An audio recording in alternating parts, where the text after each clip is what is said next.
I got a boy haircut because I feel like a boy again. All these emotions that I suppressed for years, stemming, rocking back and forth, drugs, alcohol, sex, sugar, TV, whatever. I've been running from myself, and now it's all coming up because I stopped running. And it's something we all have to face. If we want to get to the truth of who we are, we got to stop running. Even watching TV is running. A lot of people won't admit it. They think it's just some American pastime, but really it's just another drug. You know, the average American watches 6 hours of TV a night. I destroyed my TV in my 20s. If I watch anything now, it's YouTube videos, but Asperger's people, they like documentaries, they like reality. They don't watch fictionalized TV. At least I don't, and I read articles about other Asperger's people that they want the truth, they want real. And I just can't see watching something that's made up, that someone wrote down, you know, some script. I mean, I've written enough myself. I would rather read my own material than watch someone else's material, and that's just me. Another funny thing is I was thinking of other Asperger's symptoms that we might have, and this is a great example. So my dad gave me a drill, electric drill, when I was like 12, and most boys would probably want to, you know, screw things with it and drill holes and whatnot. But what fascinated me, it was an old chrome drill, and you could see the electric motor on the inside turning. And what I used to like to do is just gun it, you know, open throttle, and you could see little sparks in there. So I used to watch the sparks in the motor, and I used to smell the fan. So it'd smell like hot electric motor and the sparks. So basically that drill to me was a scent creator, because I love smells. A lot of Asperger's people love smells, and it was a spark maker. That's what I loved about it. So funny Asperger's things right there. But I want to get down to the nitty gritty and just talk about my real feelings as they emerge, as I sit still. I still twitch my feet a little at night when I'm in bed. We're at my fiance's family's house, and we got a studio in the back. So I'm around people more, and this is the first time in 3 years. We came from North Carolina. We lived in the mountains in a small cabin. We had no neighbors. I barely left the house. She came down here to Texas 3 times or 2 times. I was left home alone for 3 months at a time. And it was pretty hard. It was harder when I was eating sugar and watching stupid stuff. The second year she was gone, I got into monk mode and ate really well, meditated, did yoga, stayed away from donuts, stayed away from porn, and stayed away from hard rap and gangsta rap and heavy metal. So it's really what you watch and hear, guys. I mean, if you want a hard time, then just watch a lot of destructive, violent things. If you want to feel peaceful and calm, then obviously watch things that are peaceful and calm. It's kind of, you know, it's common sense. But I'm sitting here, they're all gone right now. They went into town, and I'm working out. You know, I did some cables to try to burn out some extra energy, because, you know, when we're in fight or flight, we have a lot of anxiety. It creates a lot of excess energy. You can call it adrenaline or whatever, but I know a lot of people that have to work out just to, you know, go talk to people. You know, introverts, they're not used to talking to people, and they work out really hard before they go talk to people. For instance, one person that you might know of is David Goggins. He's blowing up right now, or has for the last couple years, and he wrote an awesome book called Can't Hurt Me. You should check it out on Amazon. There's a censored version and a uncensored version. Apparently he drops a lot of F-bombs, but the guy ran like 7 miles just before getting on a talk show. And I feel the same way. I used to go for a jog before any social interaction, just to burn off that excess energy. The other thing you can do is kava. It's a really awesome supplement. A lot of people don't know about kava. You know, they think about chamomile and valerian root, but kava is my favorite. That really made me care less when people were around me. It did something to my brain that made me feel good, and it made me care less about people around me. So maybe it did something with my synapses or whatever. So guys, there's just a lot of stuff, a lot of guilt and shame coming up. It doesn't help to fap or eat sugar or look at porn or anything that's kind of dirty in nature. You're probably going to feel some kind of guilt and shame if you look people in the eyes after that. And so I try to avoid that stuff. I want to be blameless. I want to be a citizen. I used to want to be I was a high school dropout, and I hopped trains, and I was a drunk and a hobo wannabe. But today, being 48 years old, I just want to fit in with society now. I want to be able to look people in the eyes and be real and not look away and be all cowardly because I'm watching porn in secret or doing any other shady things. So if you want to get better at eye contact, you first should get rid of the bad habits that make you feel a little bit of shame and guilt. And even if you don't feel guilt and shame, it could still happen subconsciously. It could beat you down. It could lower your self-esteem. I've done stuff for the last 40 years that gave me guilt and shame. I started rocking when I was 8 years old. So right then and there, I knew I was different than other kids. I had to rock. Then I started, playing around with myself. And then I started listening to heavy metal 6 hours a day. And I didn't want to talk to people, and I ignored my parents, and I started flunking out of school. I was just running though. I was running because I got shot down very young. I was an innocent, very sensitive, sweet kid. And then when my dad first spanked me super hard when I was 5, I was like, what on earth was that? I mean, I was in such shock. I had no idea what he did to me. And I cried my eyes out. I peed my pants while he was spanking me in front of cars passing by. It was incredibly embarrassing. And from then on, I think I didn't really trust him. And then I saw his rage even more, and I was like, I can't trust this guy. I want out of here. So I've been in fight or flight for most of my life. That's why I get addicted to things so easily, because I want to escape my uncomfortable feelings. But guys, all the growth, if you want to become a real person, real man or woman, you're going to have to face those feelings that you've suppressed and pushed down for years. You might be doing it with something as simple as TV, like I said before, or cigarettes, or even like chewing gum or whistling or biting your nails or twirling your hair is considered stimming. Stimming is self-stimulation. Most people self-stimulate because they're bored or they don't want to feel bad. People are so scared of feeling bad or feeling their feelings. And I tell you that is where all the growth is.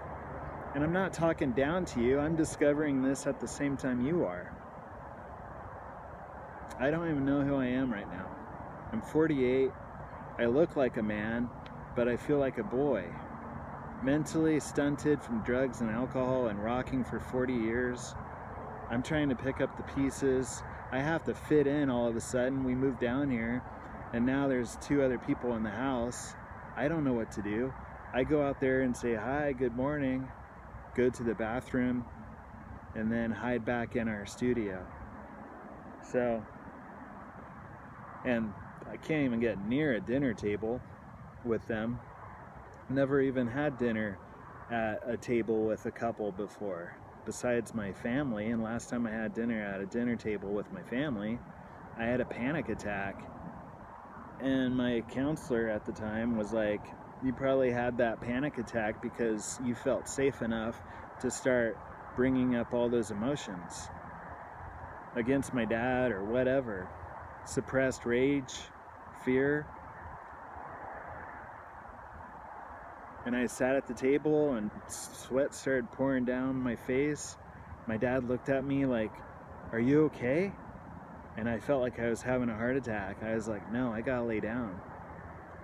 And ever since then, I was like, I can't go over to my parents' house now because I don't want another panic attack.